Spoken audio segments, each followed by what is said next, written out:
ઓમ શિવ સતીએ નમઃ. અમારી ચેનલ ભક્તિભાવમાં આપનું હાર્દિક સ્વાગત છે. કાશી નગરીમાં એક બ્રાહ્મણ અને બ્રાહ્મણી રહેતા હતા. બ્રાહ્મણનું નામ વિદ્યાધર અને બ્રાહ્મણીનું નામ શ્રીલેખા. વિદ્યાધર બ્રાહ્મણ ખૂબ જ વિદ્વાન અને પ્રભુપ્રાયણ હતો. તે ભારે મહેનતુ, આખો દિવસ મહેનત કર્યા કરે, પણ નસીબ જોગે તેને કંઈ જ પ્રાપ્ત થતું નહીં. ઘણા દિવસો તો આ બ્રાહ્મણ બ્રાહ્મણીને ભૂખ્યા રહી પસાર કરવા પડતા. એક દિવસ શ્રીલેખાએ કંટાળીને કહ્યું, હે નાથ, આપણી ગરીબી દૂર કરવા માટે તમે શંકર ભગવાનની આરાધના કરો. હવે મારાથી આ દુઃખ વેઠાતું નથી. ભોળાનાથ આપણને જરૂર સહાય કરશે. વિદ્યાધરને પત્નીની વાત સાચી લાગી. તે કાશી વિશ્વનાથ મહાદેવના મંદિરે ગયો.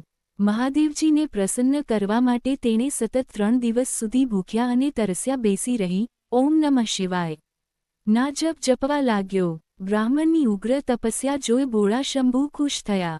તેમણે બ્રાહ્મણને દર્શન ના દીધા, પણ ગેબી અવાજમાં આટલું કહ્યું, અન્નપૂર્ણા, અન્નપૂર્ણા. બ્રાહ્મણને આ ગેબી અવાજમાં કાની સમજ પડી નહીં. તે ઘરે આવી શ્રીલેખાને એની વાત જણાવી. શ્રીલેખા પણ આ સંકેતનો અર્થ કહી ના શકી. આથી બ્રાહ્મણે આડોશી પાડોશીને આ વાત જણાવી. તેના જવાબમાં એકે કહ્યું, અલ્યા વિદ્યાધર, તને 3 દિવસ સુધી કાની ખાવાનું ના મળ્યું, એટલે તને અન્નપૂર્ણાના ભણકારા સંભળાયા હશે.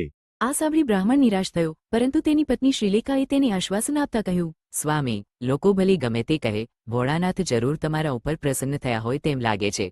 માટે તમે આજે ફરી મંદિરમાં જાવ અને ભગવાન શંકરની તપસ્યા કરો.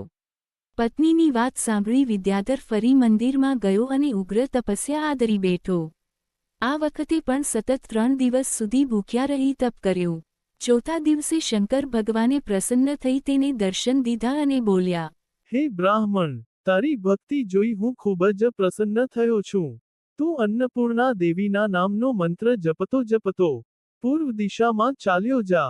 ત્યાં અન્નપૂર્ણા દેવી તારી ઉપર જરૂર કૃપા કરશે. આમ કહી ભગવાન અંતર્ધ્યાન થઈ ગયા. મહાદેવજીની આજ્ઞા પ્રમાણે વિદ્યાધર તો મંત્ર જપતો જપતો પૂર્વ દિશામાં ચાલવા લાગ્યો. થોડેક દૂર ગયો ત્યાં એક સરોવર આવ્યું. એ સરોવર પાળે સુંદર બગીચો હતો. ત્યાં કેટલીક સ્ત્રીઓ ટોળો વળીને કંઈક પૂજાવિધિ કરી રહી હતી. વિદ્યાધર તેમની પાસે જઈને બોલ્યો, ભાઈ, અમે અન્નપૂર્ણામાનું વ્રત કરીએ છીએ. આ વ્રત શી રીતે થાય? આ વ્રત માગશર સુદ છઠને દિવસે શરૂ કરવો. દોરાની 21 સેરો લઈ તેની 21 ગાંઠો વાળી તે દોરો જમણા હાથે બાંધવો.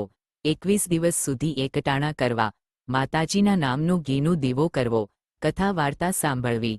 21 દિવસ થાય એટલે વ્રતનું ઉજવણું કરવું, એટલે યથાશક્તિ દાન આપવું. આ વ્રત કરવાથી ભૂખ્યાને અન્ન મળે, વાંસિયાને પુત્ર પ્રાપ્ત થાય, તમારી ધરેલી મનોકામના પૂર્ણ થાય. ભાઈ, તમારે આ વ્રત કરવું હોય તો લો આ દોરો. વિદ્યાધરે દોરો લઈ પોતાના જમણા હાથે બાંધી દઈ માં અન્નપૂર્ણાનું વ્રત આદર્યું.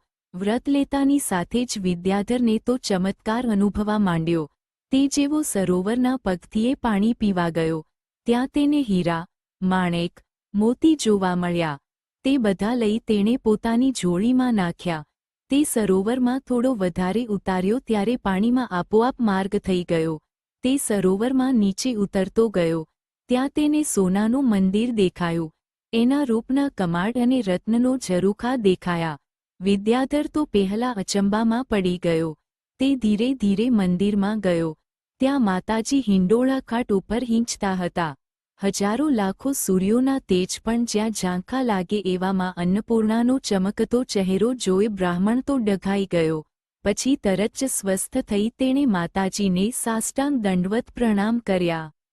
માં અન્નપૂર્ણા બ્રાહ્મણને જોઈ મંદ મંદ હસવા લાગ્યા અને પછી બ્રાહ્મણને આશીર્વાદ આપતા બોલ્યો, વત્સ, તારું સર્વ રીતે કલ્યાણ થાવ.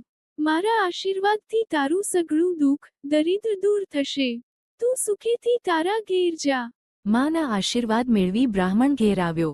ઘરે આવી તેણે પોતાની પત્નીને આની વાત કરી અને પોતે સાથે લાવેલા હીરા, માણેક, મોતી પણ બતાવ્યા. આ જોઈ બ્રાહ્મણી તો રાજી રહી થઈ ગઈ. બ્રાહ્મણે પોતાની સાથે લાવેલા હીરા માણેકમાંથી વેપાર શરૂ કર્યો. થોડા સમય જતાં તે અઢળક સંપત્તિનો માલિક બની ગયો.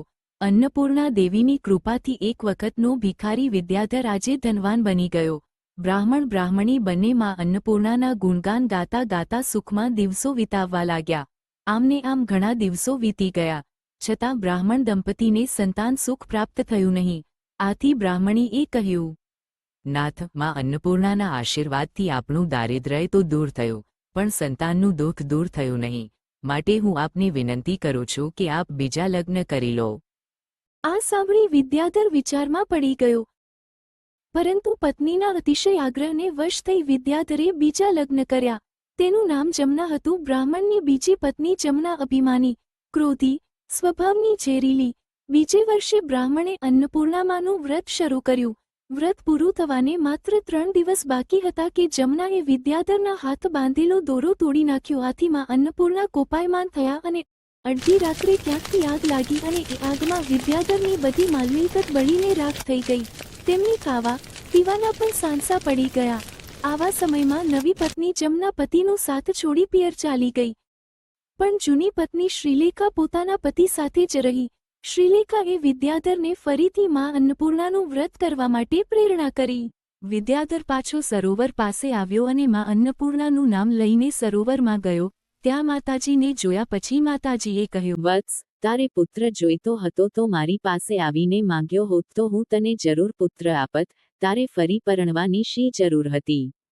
હે જે થવું હતું ઈ થઈ ગયું. જા, તને મારા આશીર્વાદ છે.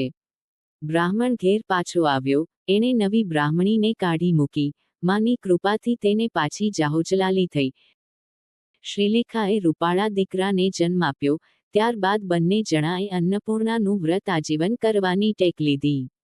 હે માં અન્નપૂર્ણા, તમે જેવા બ્રાહ્મણીને ફળ્યા તેવા તમારા વ્રત કરનાર સૌને ફળજો.